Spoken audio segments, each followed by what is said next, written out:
এই বিষয়টা আমাদেরকে খেয়াল রাখতে হবে। মানুষকে আমরা কখনোই ছোট করে কথা বলবো না, কিন্তু যারা ছোটভাবে কথা বলবে তাদের পরিণাম কি হবে?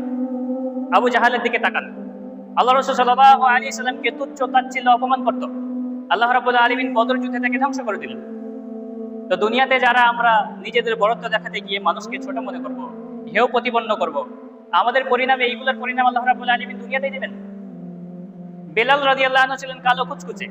একজন সাহাবী বেলাল রাদিয়াল্লাহু আনহুকে কটু কথা বললেন কালো বলে। আল্লাহ রাসূল সাল্লাল্লাহু আলাইহি সাল্লাম বললেন যে তুমি যে আচরণটা করলে এটা জাহেলী যুগের মতো আচরণ, তুমি এখনো জাহেলী যুগের মধ্যে আছো। এটা আল্লাহ রাসূল সাল্লাল্লাহু আলাইহি সাল্লাম ওই সাহাবীকে করলেন। তাহলে আপনি যদি চান যে আপনার সম্মান আপনার মর্যাদা আল্লাহ রাব্বুল আলামিন বৃদ্ধি করে দেখ, তাহলে পরে আপনি অন্যের মান অন্যের সম্মানটাকে রাখুন, অন্যের মান অন্যের মর্যাদাটাকে আপনি রক্ষা করুন। আপনি কোন একটা বিষয় দেখলেন কারো বিষয়, আপনি সেটা সবাইকে বলে বেড়াচ্ছেন, গোপন করছেন না, তো আল্লাহ রাব্বুল আলামিন আপনার বিষয়টা গোপন করবে কিভাবে? আপনি কারো একজন ব্যক্তির একটা ভুল দেখলেন, তাকে সংশোধন করে দেন, আর যদি পাপ হয় তাহলে সেটাকে গোপন করেন, অন্যকে বলে বেড়াবেন না। তাহলে এটার উপকার কি পাবেন?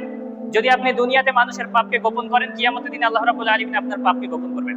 পাপ নাই আপনার নাই আমার নাই, এগুলোকে কিয়ামতের দিনে সবার সামনে যখন প্রকাশ করে দেওয়া হবে, আমরা আমাদের চেহারাটা দেখার মতো যোগ্যতা রাখি? তো এই দিন আমাদের পাপগুলোকে ঢেকে রাখা হবে যদি আমরা মানুষের পাপগুলোকে গোপন করি।